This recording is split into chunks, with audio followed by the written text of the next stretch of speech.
Gubernur Papua Matius Fahkiri bergerak mencari solusi atas persoalan membengkaknya jumlah aparatur sipil negara di lingkungan pemerintah Provinsi Papua pasca pemekaran daerah. Gubernur Fahkiri menjelaskan struktur ideal ASN di Provinsi Papua seharusnya sekitar 4.000 pegawai, namun setelah pemekaran wilayah, jumlah ASN yang tercatat mencapai sekitar 8.000 orang. Hasil rekonsiliasi terakhir menunjukkan jumlah real masih sekitar 7.000 pegawai, sehingga menimbulkan beban belanja pegawai yang sangat besar. Karena itu, pemerintah Provinsi Papua meminta dukungan Kementerian Pan-RB agar kondisi tersebut diakui sebagai dampak langsung pemekaran daerah dan menjadi pertimbangan pemerintah pusat bersama Kementerian Keuangan dalam merumuskan solusi. Sebagai langkah konkret, pemerintah Provinsi Papua juga mengusulkan penempatan sebagian ASN ke kementerian dan lembaga vertikal yang kini telah memiliki kantor wilayah di Papua, seperti Kanwil Kementerian Agama, penyelenggaraan urusan haji, imigrasi, dan lembaga vertikal lainnya. Hari ini saya mendatangi 2 kementerian. Yang pertama, Kementerian Pan-RB. Ini terkait dengan banyaknya beban pegawai yang ada di Provinsi Papua. Dan struktur provinsi itu harusnya kan 4.000-an ASN. Di Provinsi Papua sejak pemekaran itu kami kan 8.000. Tercatat ya, setelah kita lakukan rekor itu realnya tertinggal 7.000 sekian. Nah, ini kan perlu kita pikirkan. Kenapa? Karena itu menjadi beban belanja pegawai, itu gaji dan segala macam. Dimana dengan beban itu kan kita sudah menguras uang otsus kita untuk membayar tenaga guru, tenaga kesehatan. Nah, sehingga kan tidak bisa kita bikin apa-apa lagi untuk program-program infrastruktur yang dibiayai oleh dana otsus. Sehingga saya ke sana menyampaikan kepada Kementerian Pan-RB untuk nanti bisa mendukung Provinsi Papua kayak apa yang diusulkan ke Kementerian Keuangan, bahwa memang benar adanya beban pegawai dampak daripada pemekaran yang telah terjadi di tanah Papua. Tentunya ini juga dirasakan oleh saudara kita yang lain dari Provinsi Papua Selatan, Papua Pegunungan, Papua Tengah, Papua Barat, dan Papua Barat Daya. Ya, ini kan kita tidak bisa bicara ke belakang, tapi kita mencari solusi supaya jangan sampai itu menjadi beban di masing-masing provinsi. Nah, kami di Provinsi Papua yang telah memekarkan itu kami sangat terasa sekali dengan pemekaran yang berdampak pada fiskal Provinsi Papua. Sehingga tadi kami ke sana. Kemudian tentunya juga kami kan ada mengambil langkah lain, yaitu terkait dengan menggeser ASN kita kepada kementerian lembaga, yaitu secara vertikal ya.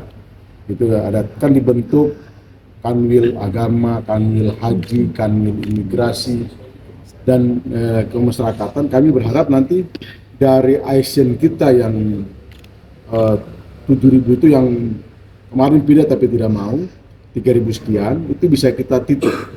Ya, sesuai dengan kompetensinya. Tidak mungkin kan yang spesifik sesuai dengan kelembagaan itu kita kasih sesuai dengan permintaan dari masing-masing kanwil.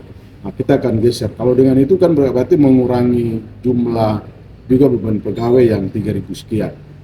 Nah, di sisi lain kan kami juga tadi laporkan bahwa kami tidak akan mengambil daripada kekurangan itu masa pensiun ASN kita, yang pensiun kan kalau 1 tahun itu bisa kurang 200-300, itu kan mengurangi beban tadi yang 3.000. Yang berikut tentunya kami juga telah melaporkan ke Kementerian Dalam Negeri terkait dengan menambah struktur organisasi baru di Provinsi Papua. Kelembagaan. Contoh, Dinas PUPR. Kita pisahkan dari Dinas PU dan perumahan. Karena ini kan di perumahan itu programnya cukup banyak yang dilakukan oleh Bapak Presiden. Kalau ditangani oleh satu kepala dinas, tentunya itu bisa terbengkalai fungsi yang pembangunan perumahan. Kemudian juga di Bapeda, Baperinda ini kan kita pisah antara Bapeda dengan Peridanya, sehingga tadi kami sudah laporkan. Kemudian di BPKD itu kan ada AD-nya aset daerah, itu juga kami telah mendapat restu untuk dipisah, jadi kami harus laporkan. Yang kan, dan tadi sudah ada arahan dari ini, bagaimana untuk kita juga terus berkoordinasi supaya jangan sampai dengan perubahan struktur ini juga mengganggu yang lain. Nah, sebenarnya kan kami di Provinsi Papua sudah menyiapkan langkah itu.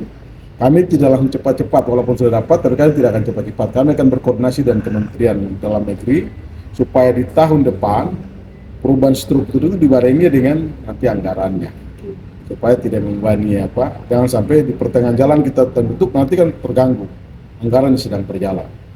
Kemudian tadi reformasi birokrasi itu sangat bagus. Kami akan pulang di Provinsi Papua, kita akan contoh beberapa daerah provinsi yang telah melakukan pelayanan publik harus bisa dilakukan. Kemudian targetnya, kalau biasanya orang melayani di satu layanan publik itu contoh 5 jam, ya kita berharap dalam 1 jam itu sudah bisa lakukan semua apa yang mau dilakukan. Sehingga itu kan mempercepat proses layanan kepada masyarakat yang membutuhkan layanan itu. Nah, sedangkan kami di Provinsi Papua juga kan sebenarnya program saya yang untuk mendengar sana sini apa yang disampaikan oleh masyarakat kan sudah kita tingkatkan. Kenapa? Hasil layanan publik ini kan tidak serta-merta begitu. Kita akan tahu apa kepuasan masyarakat. Dan juga kan ada sisi-sisi lain yang perlu disampaikan masyarakat kepada pimpinannya. Yaitu bukan pimpinannya, bukan kepala dinas atau asisten, itu harusnya kan gubernur dan wakil gubernur. Supaya kita memerintahkan staf di bawah untuk melaksanakan apa yang menjadi harapan masyarakat. Nah, itu akan kita mulai kembali lagi, tetapi mungkin waktunya yang kita kurangi dengan tingginya aktivitas ini. Saya pikir mungkin dalam waktu 2 minggu sekali kita akan buka, karena kan sudah ada pojok itu layanan masyarakat. Itu akan kami lakukan terus sehingga nanti bisa diukur seberapa jauh kepuasan masyarakat terhadap pelayanan pemerintah Provinsi Papua. Yang belum kita lakukan terkait dengan reformasi birokrasi, kita akan siapkan dengan baik. Kemudian memang tadi ada saran bagus juga, yaitu melakukan semacam talkshow ya. Kita mendapat tanggapan dari akademisi atau siapapun mahasiswa terkait dengan layanan yang sudah dilakukan oleh Provinsi Papua. Nah, ini yang mau kita lakukan. Saya terima kasih tadi atas waktu yang diberikan oleh Pak Menteri Pan-RB yang dilakukan. Langkah ini merupakan bagian dari upaya membangun birokrasi Papua yang lebih efisien, memperkuat kapasitas fiskal daerah, sekaligus memastikan anggaran pemerintah dapat lebih banyak diarahkan untuk membangun dan peningkatan kesejahteraan masyarakat. Dari Daerah Khusus Ibu Kota Jakarta, Tim Liputan Jayapura Pos mengabarkan.